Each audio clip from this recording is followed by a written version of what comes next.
The moment did not begin with alarm. It began with a discrepancy. During a routine observation window, astronomers reviewing data from the Atlas survey flagged an unexpected change in brightness associated with an interstellar object moving through the inner solar system. The object had already been catalogued as unusual. Its trajectory was hyperbolic. Its velocity exceeded the sun's escape speed. Its origin lay beyond the gravitational boundary of the solar system. Interstellar objects are rare, but rarity alone does not make them mysterious. What drew attention this time was not the object's path, but its behavior. Spectral analysis indicated the release of material, a transient plume of particulate matter expanding away from the object's nucleus. Outgassing itself was not unexpected. Comets and active small bodies do this routinely, as solar heating liberates volatile compounds trapped beneath their surfaces. Water ice, carbon monoxide, carbon dioxide. These processes are well documented and broadly understood. Yet this release did not resemble a conventional cometary jet. Under known physical conditions, material liberated from a small body should disperse rapidly.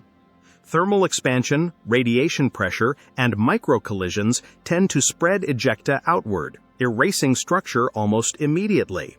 This did not. Instead of dispersing isotropically or trailing cleanly opposite the sun, the material appeared constrained, narrow, directionally biased. Its orientation did not align cleanly with solar radiation pressure, nor with the object's velocity vector. It should have spread. It didn't. Direction matters in astrophysics, because direction implies forces, and forces leave signatures. At the time of the release, the James Webb Space Telescope was conducting unrelated infrared observations along a nearby region of sky. Webb was not targeting the object. It was not interacting with it. It exerted no influence of any kind. But geometrically, from the object's frame of reference, Webb occupied a distinct and well-defined line of sight, and the material appeared to propagate along that same general axis. Scientists did not describe this as aim. They did not describe it as response. They described it as coincidence. But it was a coincidence that resisted simplification. Early models tested the most straightforward explanation first: anisotropic outgassing. Jets emerging from localized regions on an irregular surface are common among comets with heterogeneous composition. If one region contains a higher concentration of volatile material, it can erupt preferentially when heated, producing directional jets. This explanation initially appeared promising. However, anisotropic outgassing almost always produces rotational modulation. As the object spins, the jet sweeps through space, creating periodic variations in brightness and orientation. These signatures are familiar and measurable. In this case, the plume remained stable longer than expected. Rotation data complicated the picture further. Photometric measurements suggested a rotation period slower than predicted for an object of its estimated size and mass, particularly one undergoing active material loss. Under known conditions, sustained outgassing should measurably alter spin rates through torque. Bodies respond. They wobble. They accelerate or decelerate. Here, the rotation appeared remarkably steady, not frozen, but resistant. This stability forced researchers to revisit assumptions about internal structure. A loosely bound rubble pile would respond differently to asymmetric mass loss than a more coherent body. In rubble piles, material shifts, energy dissipates, and structure deforms easily. More compact bodies distribute stress differently. Density estimates, however, remained uncertain. Without direct imaging, internal composition could only be inferred indirectly through motion, brightness variation, and spectral response. Spectroscopy added another layer of complexity. The ejected material showed signatures consistent with dust grains and metal-rich compounds rather than simple volatiles.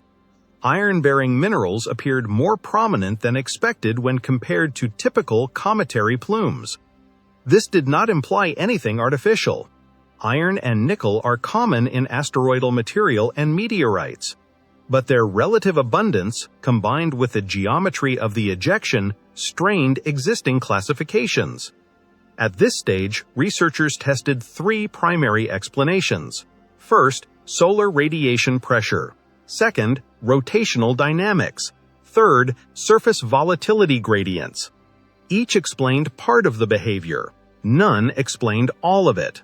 Scientists began using cautious language. Unusual, inconsistent, not yet explained. No one suggested intent. No one proposed purpose. No one described the object as acting. But the data did suggest constraint. The plume behaved less like a chaotic release and more like a controlled one, not in motive, but in physics. Constraint does not require intention. It only requires structure. Attention shifted to geometry. When researchers reconstructed the three-dimensional orientation of the plume using parallax data from multiple observatories, the alignment persisted across observation windows. It did not drift randomly. It did not fan outward. It maintained coherence longer than thermal expansion models predicted. This persistence elevated discomfort. The phrase "toward James Webb" began circulating informally, not as a claim, but as shorthand. Webb was simply the most prominent object occupying that vector. Human cognition gravitates toward familiar reference points when uncertainty resists explanation. Scientists actively resisted this framing. They emphasized that telescopes do not exert influence. They do not attract matter. They do not register within the equations governing outgassing dynamics. From a physical standpoint, Webb's presence should have been irrelevant. James Webb did not interact with the event, but it was the first instrument capable of showing what ground-based telescopes could not. The geometry held. As the object continued its passage, additional monitoring revealed subtle changes in non-gravitational acceleration. These changes were small, well within the range observed in active bodies, but their timing correlated closely with the material release. The object was losing mass. That loss was influencing its trajectory. Still, no single anomaly crossed a decisive threshold. What unsettled researchers was accumulation. Each data point alone could be accommodated. Together, they formed a pattern that resisted closure. Discussion turned toward broader possibilities. Perhaps the object belonged to a class not yet well characterized. Interstellar bodies formed under different stellar chemistries, different radiation environments, different thermal histories, an origin around a metal-rich star, a history of repeated stellar encounters, a structure compacted under conditions uncommon in the solar neighborhood. These ideas remained speculative, but they remained physical. No assumptions of agency were required. Yet one question refused to disappear. Why did the release appear directional at all? In the absence of magnetic confinement or external pressure gradients, material should disperse. The observed behavior suggested collimation, a narrowing of the plume, without a clearly identifiable mechanism. The data did not explain what was happening, but it did establish that something about this object's interaction with solar energy, internal structure, and material response differed from known models. As the object moved farther from the Sun, the opportunity for close observation narrowed. The event had been brief, unrepeatable, already passing into reconstruction rather than measurement. And brief events, in astronomy, are often the hardest to interpret. As the object receded, the investigation shifted from real-time observation to retrospective analysis. The phase of direct measurement closed, and the slower work of reconstruction began. Astronomers returned to raw datasets, reprocessing observations frame by frame, adjusting assumptions that had seemed reasonable only weeks earlier. This is where certainty erodes. Once an object leaves observational range, interpretation must stand on what has already been recorded. There are no second passes. no corrective angles, no new calibration opportunities, only inference layered atop finite data. Models of non-gravitational acceleration were refined first. The magnitude of the observed deviations could be reproduced through asymmetric mass loss, but only under constrained conditions. The ejected material would need to originate from a confined region. The internal cohesion of the object would need to exceed that of typical cometary bodies, and the composition would need to favor particulate release over volatile gas. None of these conditions violated physics, but their convergence was statistically uncommon. To contextualize the event, researchers compared it to previous interstellar visitors. Earlier objects had shown either no activity at all or diffuse outgassing broadly consistent with thermal models. None had displayed a similarly constrained release aligned persistently along a fixed spatial axis. This comparison did not elevate the event to anomaly status by itself, but it did isolate it. Isolation matters, because it limits analogy. Attention returned to the internal structure hypothesis.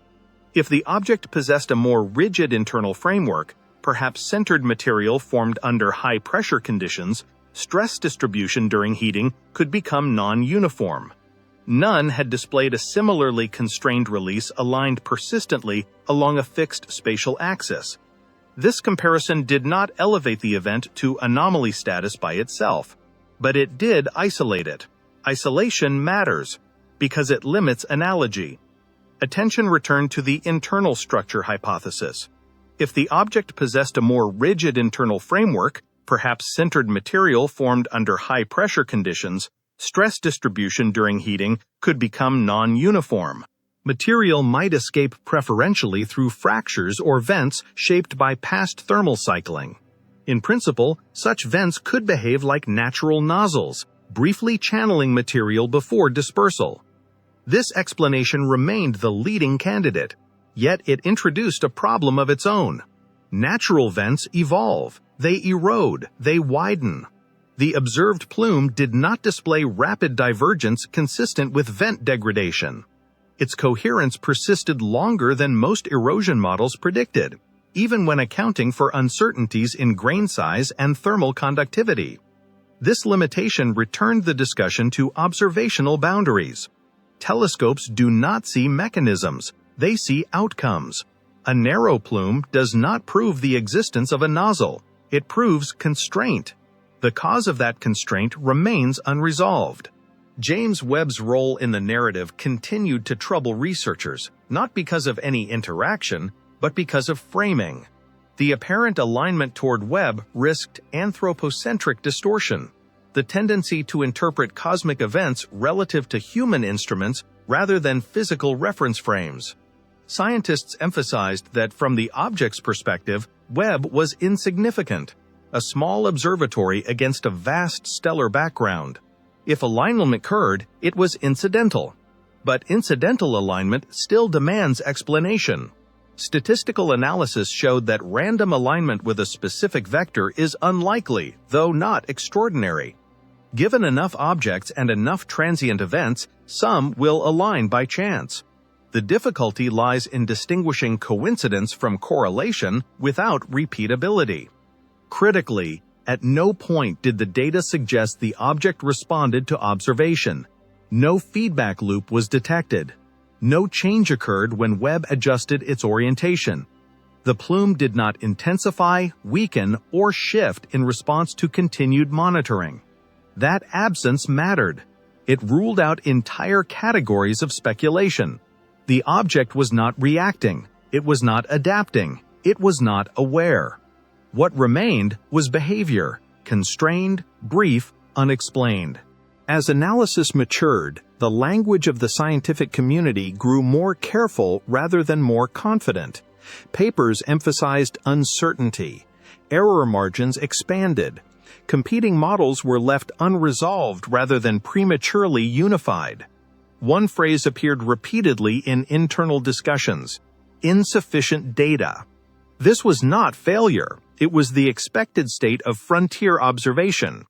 Unresolved events, however, carry consequences. They recalibrate expectations. They expose gaps in classification systems built almost entirely from local examples. Interstellar objects, by definition, originate from environments we have never directly sampled. Their anomalies may reflect diversity rather than deviation. Still, the question persisted. Why this shape? Why this constraint? Why this timing? No hypothesis answered all three simultaneously. As months passed, public attention drifted. The object faded from headlines. New observations claimed priority. Yet within the research community, the event remained a reference point, a reminder that familiar processes can behave differently under unfamiliar conditions. James Webb did not receive a message. It detected photons. Atlas did not witness intent. It recorded deviation. Between those facts lies a narrow region where speculation tempts interpretation. Scientists are trained to resist that temptation, but resistance does not erase curiosity. The ejection event did not rewrite physics. It did not announce agency. It did something quieter. It revealed that our models of small body behavior, especially beyond the solar system, remain incomplete. And incompleteness is where investigation continues. The object is gone now. What remains are numbers, angles, spectra, and a directional release of material that, for a brief moment, refused to behave as expected. Not because it meant something, but because nature does not always explain itself on demand.